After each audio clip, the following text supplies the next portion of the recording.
प्रिय भाइयों और बहनों, इस संध्या काल को आज शाम को हम परमेश्वर के वचन से उन बातों को समझेंगे और सीखेंगे जो हमें पाप के परिणाम के बारे में बताती है और हमें पवित्र जीवन की बुलाहट के लिए उत्साहित करती है, ताकि हम यीशु मसीह में उस छुटकारे को प्राप्त करें जिसके लिए प्रभु यीशु मसीह इस संसार में आए। आइए हम परमेश्वर के वचन को पढ़ेंगे और उसके उपरांत हम एक प्रार्थना भी करेंगे। सबसे पहले हम परमेश्वर के वचन को पढ़ेंगे जो हमें मिलता है पहला पतरस, उसका पहला अध्याय, उसके 13 पद से और 21 पद तक। पहला पतरस उसका की पहली पत्री, पहला अध्याय, 13वां पद से। इस कारण अपनी अपनी बुद्धि की कमर बांधकर और सचेत रहकर उस अनुग्रह की पूरी आशा रखो जो यीशु मसीह के प्रकट होने के समय तुम्हें मिलने वाला है।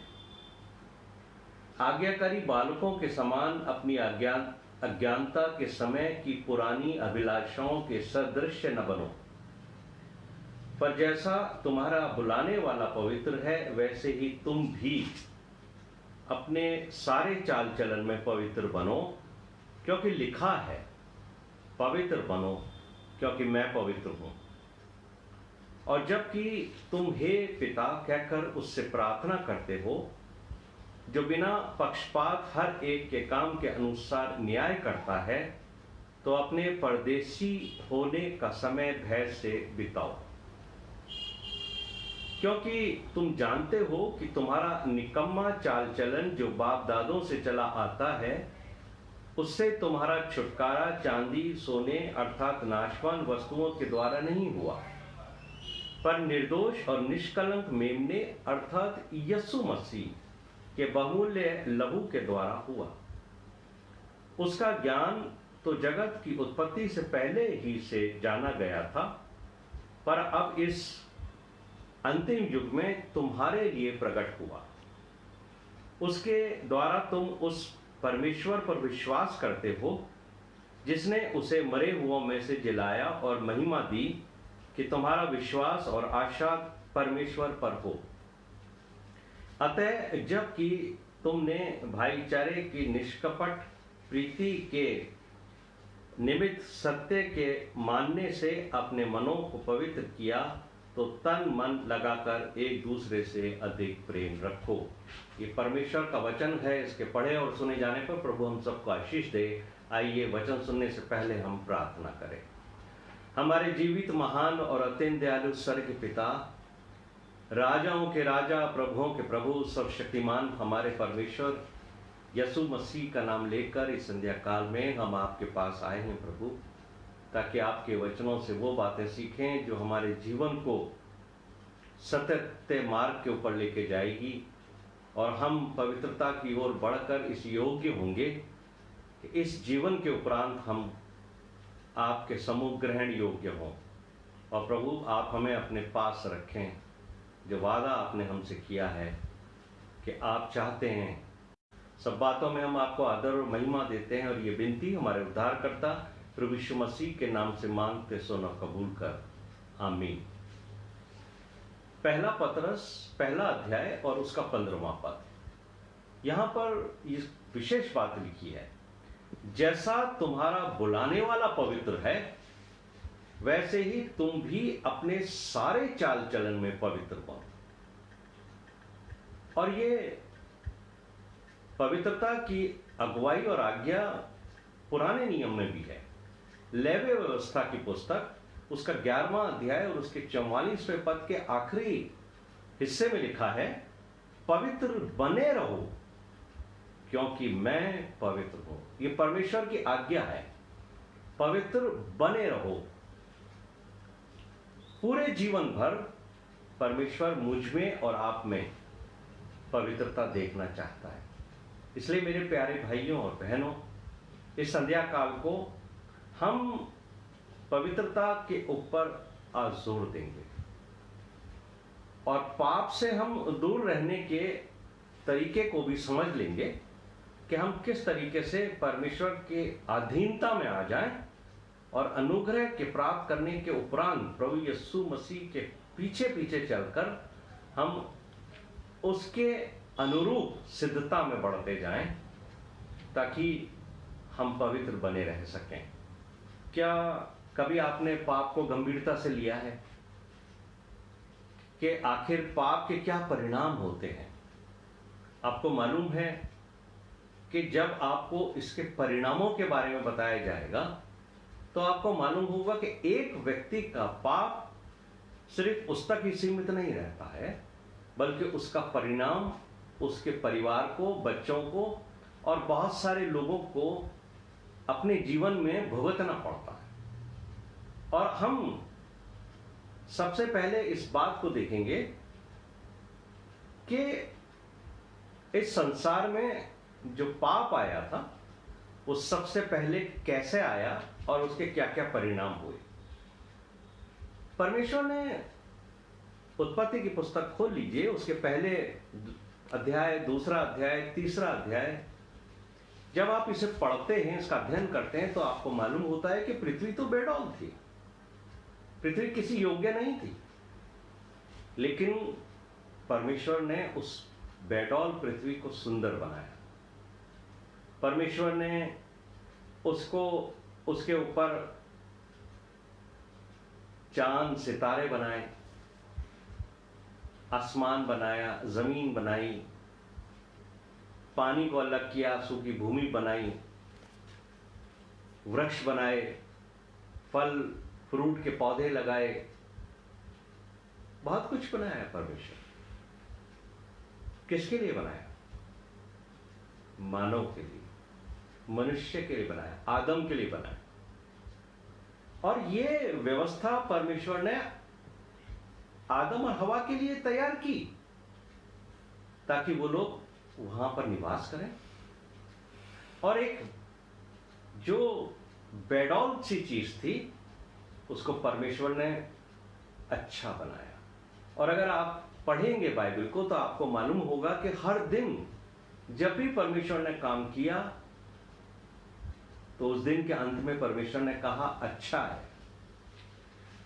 पहले दिन परमेश्वर ने काम किया, बोला अच्छा है। दूसरे दिन काम किया, कुछ नया बनाया, फिर कहा अच्छा है। लेकिन इस अच्छा अच्छा कहते हुए परमेश्वर ने एक बार ये बात कही कि ये अच्छा नहीं है। क्या चीज अच्छा नहीं है परमेश्वर की दृष्टि में, जबकि परमेश्वर सब कुछ बना रहा है आदम के लिए? ये सब कुछ तैयारी आदम के लिए है, लेकिन परमेश्वर ने कहा आदम का अकेला रहना अच्छा नहीं। और इसीलिए उसकी आवश्यकता को जानते हुए परमेश्वर ने उसके लिए जीवन साथी को बनाया, जिसे हम हवा के रूप में देखते हैं। और इस संसार में मनुष्य को क्या चाहिए? रहने के लिए एक स्थान चाहिए, घर चाहिए, जीविका चाहिए ताकि वो अपने परिवार का लालन पालन कर सके, और एक जीवन साथी चाहिए, पुरुष को भी और स्त्री को भी। और ये सारी चीजें परमेश्वर ने आदम को अदन की वाटिका में दी। काम करने के लिए अदन की वाटिका की रखवाली करने के लिए दिया, रहने के लिए अदन की वाटिका दी, एक सुंदर जीवन साथी दिया। लेकिन परमेश्वर ने उसको साथ ही एक आज्ञा भी दी थी, और आज्ञा ये थी कि तू पाप से दूर रहना। बस यही परमेश्वर मुझसे और आपसे भी आज यही चाहता है कि तुम्हारी आवश्यकताओं को मैं जानता हूं, तुम्हारी आवश्यकताओं की मैं पूर्ति करूंगा, सब कुछ मैं तुम्हें दूंगा, लेकिन तुम पाप से दूर रहना। पाप से दूर रहने की चेतावनी भी परमेश्वर ने आदम को दी थी कि देख, अगर तूने मेरी आज्ञा का उल्लंघन किया, यानी तूने पाप किया, तो तेरा और मेरा रिश्ता जो है वो टूट जाएगा, तेरी आत्मिक मृत्यु हो जाएगी, तू मर जाएगा। और आत्मिक मृत्यु का तात्पर्य आप जानते हैं कि जब हमारी आत्मिक मृत्यु होती है तो हमारा बिछड़ाव हो जाता है, परमेश्वर से हम अलग हो जाते हैं। और परमेश्वर ये नहीं चाहता कि जिस मनुष्य को उसने इतने स्नेह के साथ, इतने प्रेम के साथ बनाया है, वो मनुष्य उससे जुदा हो जाए, वो मनुष्य उससे दूर हो जाए। परमेश्वर ने आदम और हवा को पवित्र बनाया था, तो ध्यान से सुनिए कि उनकी जो संतान पैदा होती वो भी पवित्र होती, उनमें भी कोई अशुद्धता और पाप नहीं होता। उत्पत्ति का पहला अध्याय उसके 28वें पद में ये बात लिखी है कि परमेश्वर ने आदम और हवा को नर और नारी बनाकर उनको आशीष दी कि फूलो फलो और पृथ्वी पर भर जाओ। तो अगर वो पाप ना करते तो उनके संतान भी पाप रहित होती। और परमेश्वर मनुष्य के लिए उसने स्वर्ग बनाया ताकि इस जीवन के बाद मैं और आप स्वर्ग में उसके साथ निवास करें। परमेश्वर ने मनुष्य के लिए नरक नहीं बनाया, परमेश्वर ने मनुष्य के लिए स्वर्ग बनाया। नरक तो उसने शैतान और उसके दूतों के लिए बनाया था। लेकिन यदि मैं और आप पाप करेंगे और फिर हम अपवित्र होकर प्रभु यीशु मसीह के अनुग्रह को छोड़ते हुए अपना तरीके से सांसारिक जीवन व्यतीत करते रहेंगे, पाप में जीते रहेंगे, तो याद रखिए मेरे प्रिय भाइयों और बहनों कि हम स्वयं अपने हाथों से अनंत जीवन का रास्ता बंद करते थे। और परमेश्वर पाप से घृणा करता है। ये बात आप स्पष्ट समझ लीजिए कि आदम का और हवा का अदन की वाटिका से निकाला जाने का कारण ही पाप था, और परमेश्वर पाप को पसंद नहीं करता है और पाप का वो दंड भी देता है। और जो पाप, पहला पाप अदन की वाटिका में हुआ, उसका दंड और उसके दंड के परिणाम बहुत सारे हुए। आज हम उसके ऊपर भी गौर करेंगे कि उसका जो आदम और हवा का जो पाप था, उसका जो भयंकर परिणाम हमारे सामने आया है, उसके बारे में हम बहुत सारी बातें को आज समझेंगे। परमेश्वर के समीप पवित्रता, आप इस बात को समझ लीजिए कि आदम और हवा के एक पाप का परिणाम किन किन को भुगतना पड़ा। आइए हम उत्पत्ति का 3रा अध्याय खोलें और उसके अंदर हम कुछ चीजों को देखेंगे। जैसे ही पाप आया तो परमेश्वर को तुरंत मालूम हो जाता है, लेकिन फिर भी परमेश्वर पूछता है आदम से कि हे आदम तू कहां है। और जैसे ही आदम इस बात को स्वीकार करता है कि मैंने वो तेरी आज्ञा का उल्लंघन किया है, वैसे ही वो अपने दोष को अपनी पत्नी के सिर पर मंड देता है। यहीं से दोष लगाने की प्रक्रिया शुरू होती है। जब तक आप पवित्र रहेंगे, जब तक आपके अंदर परमेश्वर की आत्मा रहेगी, यकीन जानिए आप कभी किसी पर दोष नहीं लगाएंगे, क्योंकि दोष लगाने का काम शैतान का है। और ये आत्मा आपके अंदर तब प्रवेश करती है शैतान की, जब आप पाप से भर जाते हैं, और उसके बाद फिर आप अपने पापों को दूसरों के सिर पे मंडना चाहते हैं। इसलिए पहले आदम ने हवा के ऊपर ये पाप मंडा, फिर हवा ने सर्प के ऊपर मंडा, और फिर परमेश्वर ने उस पाप का दंड सर्प से शुरू किया। और देखिए उत्पत्ति का 3रा अध्याय उसके 14वें पद के अंदर सबसे पहले परमेश्वर ने सर्प को श्राप दिया, और उसके साथ साथ खाली सर्प को ही नहीं दिया, उसके साथ साथ जो अन्य पशु थे उनको भी परमेश्वर ने श्राप दिया। जो बनैले पशु वर्ड लिखा हुआ है, जो घरेलू पशु वर्ड लिखा हुआ है, यानी जो जंगली जानवर हैं, जिसमें जो जंगल में रहते हैं, जिनमें शेर, चीता, भालू और इस तरीके के जो वन्य पशु होते हैं, उनको जंगली जानवर कहा जाता है, जंगल के जानवर।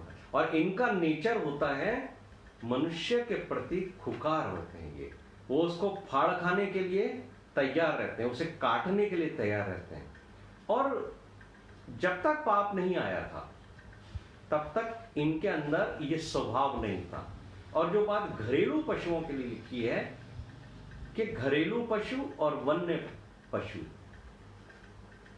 इनसे ज्यादा सर्प को श्राप मिला है। तो इनका भी नेचर बदल गया। जो घर में पशु हैं हमारे, जैसे कुत्ता है, कुत्ता भी कभी कभी अपने मालिक को काट लेता है या किसी और को काट देता है, उसमें ये नेचर डेवलप हो गया पाप के बाद।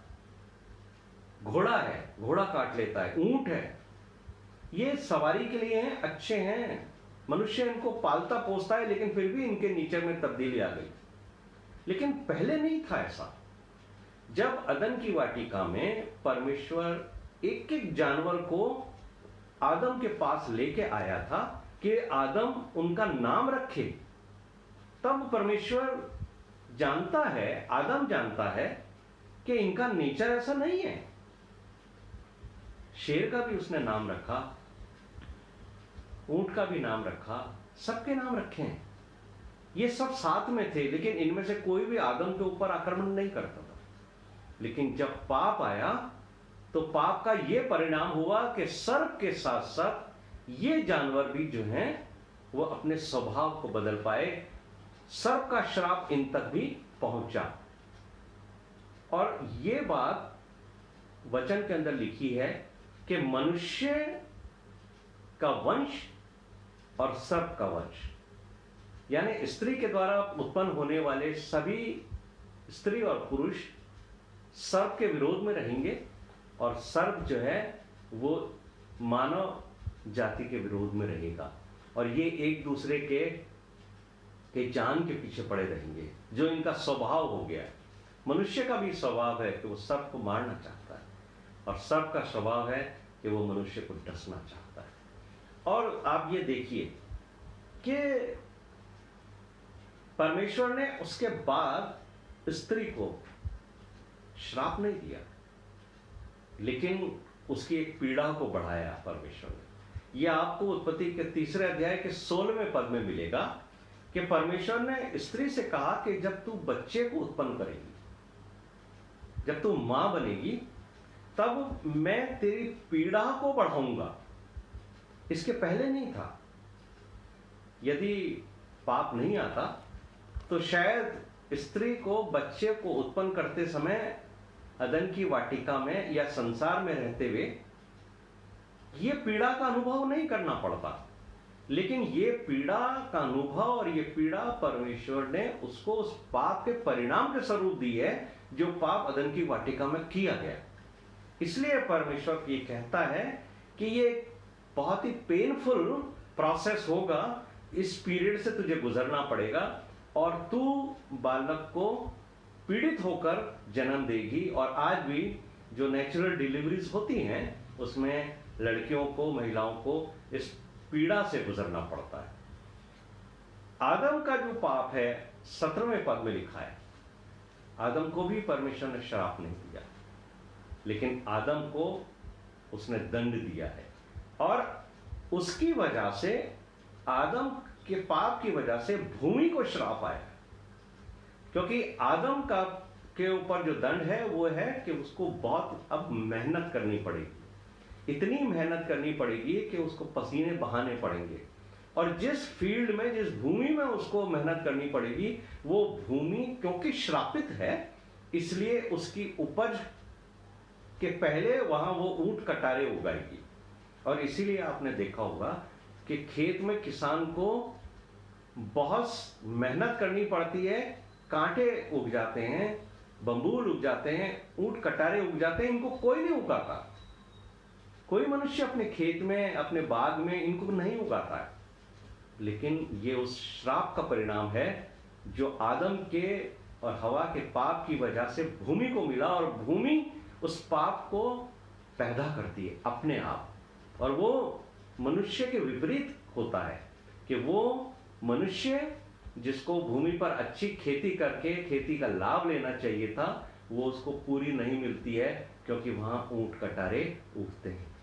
और साथ ही ये जो भूमि के ऊपर जो उपज होती है उसके अंदर क्योंकि श्राप है, इसलिए जब इंसान उसको खाता है तो कई बार वो उससे सिर्फ ताकत ही नहीं पाता, बल्कि उसकी वजह से उसके जीवन में बड़ी कमजोरियां आती हैं और कई बीमारियां, परेशानियां और तकलीफें भोजन को जो पृथ्वी से उगता है उसको खाने की वजह से इंसान को मिलती है। और कई बार डॉक्टर्स जो हैं आज साइंस के द्वारा इस बात को समझ सके हैं कि ये प्रोडक्ट या ये चीज खाने की वजह से इंसान के शरीर के अंदर ये समस्याएं और परेशानियां पैदा होती हैं और वो मना कर देते हैं। जैसे आजकल वीट एलर्जी का बहुत ज्यादा प्रकोप है लोगों के अंदर। डॉक्टर्स ने मना कर दिया है लोगों को कि आप वीट मत खाइए, गेहूं मत खाइए, इससे आपके शरीर को तकलीफ है। देखिए, ये हैं परिणाम। और क्या परिणाम हुआ कि उनको उस स्थान से बाहर निकलना पड़ा जो उनके लिए तैयार की गई थी। वो अदन की वाटिका जिसके अंदर हर तरह के वृक्ष थे, हर तरह के फल थे, हर तरह का आनंद था। एक पाप की वजह से ये सारा परिणाम उनको भुगतना पड़ा। और जब अदन की वाटिका से बाहर आए, तब जब परिवार बढ़ने लगा, तब आदम के 2 बेटे हुए और उन बेटों के पैदा होने के साथ उस पाप के अंदर का परिणाम, उसके कॉन्सिक्वेंसेस उनको भुगतने पड़े कि उन बेटों के मन में क्रोध और जलन अपने आप पैदा हो गई। एक बेटे के मन के अंदर इतनी क्रोध हुआ, इतनी जलन हुई कि उसने हाबिल का खून कर दिया, एक हत्या तक कर दी गई, जबकि ये बात कभी परमेश्वर के विचार में नहीं थी। और परमेश्वर हत्या के विरुद्ध है, क्योंकि परमेश्वर ने मनुष्य को अपनी सूरत और अपनी छवि के ऊपर बनाया है। और जो इंसान शैतान के वंशीभूत होकर किसी मनुष्य की हत्या करता है, वो परमेश्वर की कृति, उसकी बनाई हुई चीज को मिटाने का प्रयास करता है। और इसीलिए परमेश्वर हत्या को बिल्कुल पसंद नहीं करता। और व्यवस्था के अंदर हत्या परमेश्वर के समूह के घोर अपराध था। परमेश्वर हमें, मनुष्य को बहुत प्रेम करता है, बहुत प्रेम करता है। आदम जाति को, जो आदम से पैदा हुए, हवा से पैदा हुए, जो सारे संसार में फैल गए, आज भी परमेश्वर उनसे बहुत प्रेम करता है। और परमेश्वर ने उनके लिए एक ऐसा रास्ता खोला कि वो इस पाप के परिणाम को ही सारे जीवन भुगतते ना रहे, बल्कि परमेश्वर ने उनको शैतान के हाथों से छुड़ाने के लिए, उनको पापों से छुड़ाने के लिए एक योजना बनाई। और उस योजना में कि हम पाप से क्षमा प्राप्त करें और प्रभु यीशु मसीह के लहू से साफ हों, पवित्र बने और फिर परमेश्वर के पास आ जाएं। ये परमेश्वर की इच्छा है। परमेश्वर हमें नरक में नहीं भेजना चाहता, क्योंकि मैं और आप तो उसका परिणाम नहीं जानते। लेकिन परमेश्वर ने जिस भयंकर स्थिति को वहां पैदा कर रखा है, उसके बारे में यीशु मसीह ने कुछ कुछ बातें बताई हैं। और वहां पवित्र शास्त्र बाइबल में मुझे और आपको पढ़ने से मालूम होगा कि वो वहां एक ऐसी अग्नि है, ऐसी आग है, जो जिसमें जलने वाला कभी भस्म नहीं होता। न वहां जो कीड़े हैं वो भस्म होते हैं, बल्कि वो कीड़े उन लोगों को जो पाप के परिणाम की वजह से वहां चले जाएंगे, जो यीशु मसीह को स्वीकार नहीं करेंगे, जो अपने पापों की क्षमा को प्राप्त नहीं करेंगे, जो उस अनुग्रह को स्वीकार नहीं करेंगे, वो लोग जो संसार के अंदर अपनी अभिलाषाओं और पाप में जीते रहेंगे, उनको न्याय सिंहासन के बाद जब उस स्थान पर जाना पड़ेगा, वहां उनकी जो भयंकर दशा होगी वो बयान से बाहर है। और इसके बारे में प्रभु यीशु मसीह ने एक घटना का जिक्र किया है, जो आपको लूका के 16वें अध्याय के 19 से 31 पद में मिलेगी। और वहां एक धनी मनुष्य और एक लाजर, जो एक गरीब, जिसको एक भिखारी के रूप में जाना गया है, उसका वर्णन है।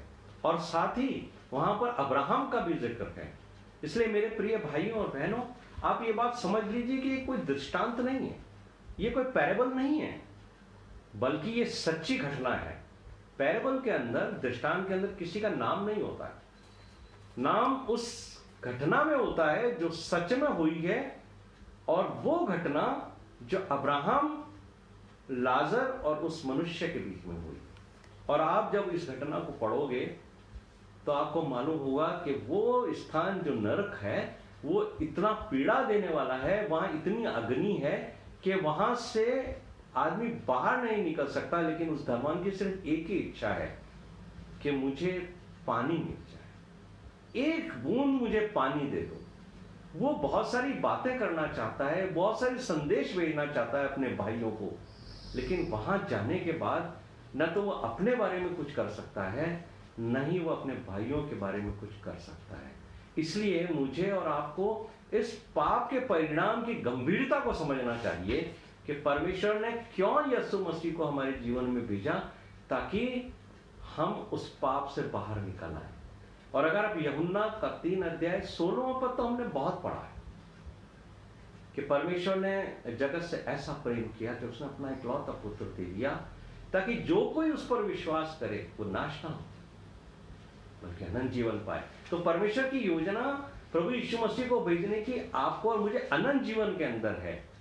और उसके लिए यूहन्ना का 3 अध्याय उसके 17वें पद को पढ़िए कि हम उस योजना को किस तरीके से स्वीकार करेंगे। यहां पर 17वें पद में लिखा है, परमेश्वर ने अपने पुत्र को जगत में इसलिए नहीं भेजा कि जगत पर दंड की आज्ञा दे। परमेश्वर यीशु मसीह के द्वारा हमें दंड की आज्ञा देने नहीं बना। यीशु मसीह हमें कंडेम करने नहीं आया। यीशु मसीह ने किसी पे दोष नहीं लगाया जब तक यीशु मसीह संसार में रहे, बल्कि यहां लिखा है परंतु इसलिए कि जगत उसके द्वारा उद्धार पाए।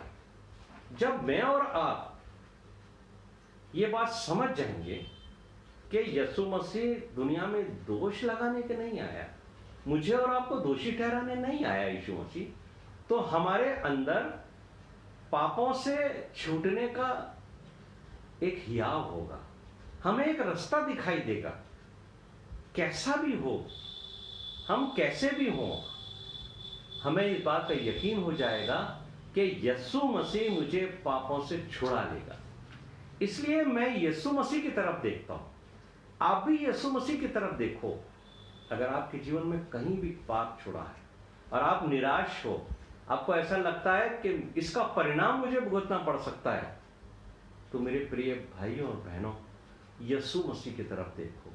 वो यीशु मसीह जो मुझ पर और आप पर दोष नहीं लगाएगा, वो यीशु मसीह जो मुझे और आपको दोषी नहीं ठहराएगा, वही यीशु मसीह मुझे और आपसे को पाप से निकालने का रास्ता सुझाएगा और आपसे मुझसे कहेगा, हे सब बोझ से दबे लोगों, तुम तो अपने जीवन की समस्याएं परेशानियों के अंदर घिरे हुए हो, तुम नहीं निकल पा रहे हो उस समस्याओं परेशानियों से, लेकिन मैं तुम्हें निकालना चाहता हूं। तुम मेरे पास आओ, मेरी तरफ देखो। मैं तुम्हें पाप के अंदर मरता हुआ नहीं देखना चाहता हूं। मेरे पास आओ, मेरे इस बलिदान को स्वीकार करो और अपने मन से पश्चाताप करो। और मैं ये समझता हूं कि यीशु मसीह मुझ जैसे मूर्ख इंसान को, जो अपने आप को पाप में जीवन व्यतीत करते करते कई वर्षों तक इस संसार में रहा, उसको भी उसने कंडेम नहीं किया।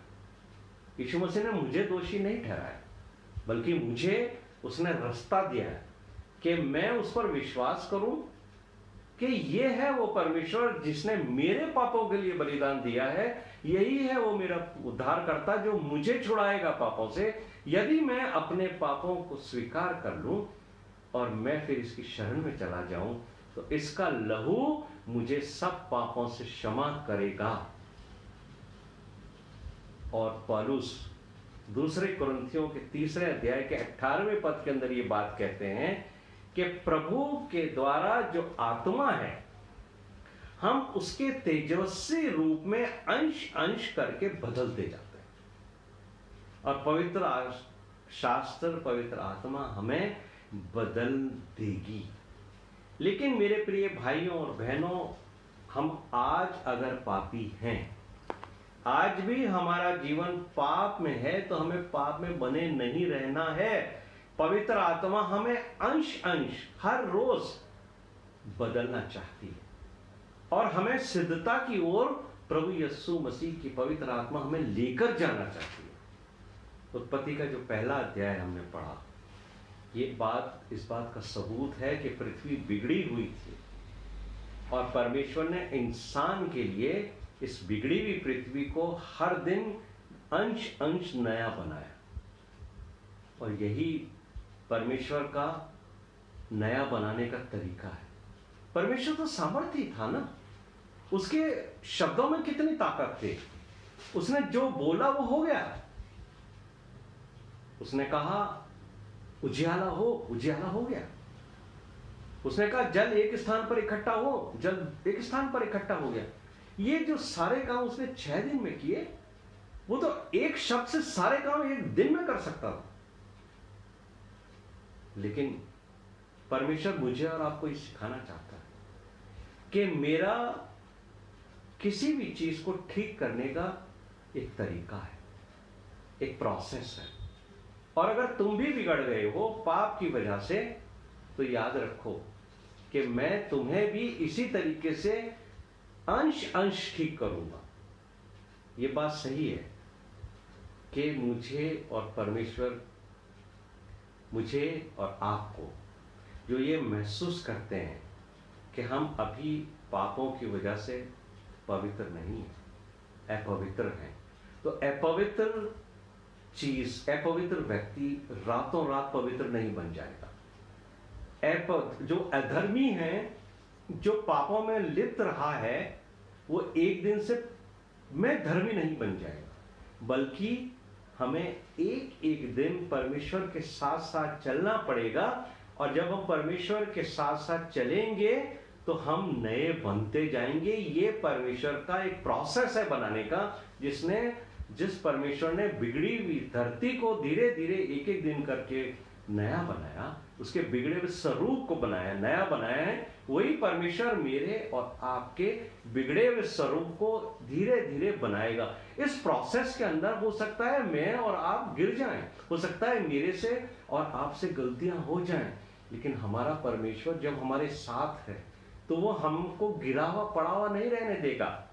यदि इस प्रोसेस में कि जब हम अपने पापों को स्वीकार करके हम परमेश्वर के पीछे पीछे चलने लगते हैं कि हम पवित्र बने, इस प्रोसेस में भी हम गिर सकते हैं, लेकिन परमेश्वर हमें उठा के खड़ा करेगा और कहेगा मैं तेरे साथ हूं बेटा, मेरी प्यारी बेटी, तो ऐसा मत सोच, मैं तुझे कंडेम नहीं करता, मैं तुझ पर दोष नहीं लगाता हूं, तू संसार में है, संसार में शैतान तुझे गिराएगा, लेकिन अगर तू मुझे अपने साथ रखती है, अगर तू मुझे अपने साथ रखता है, तो याद रख कि मैं तुझे गिरा हुआ नहीं देखना चाहता, मैं तुझे उठाऊंगा और मैं तुझे अपने योग्य बनाऊंगा।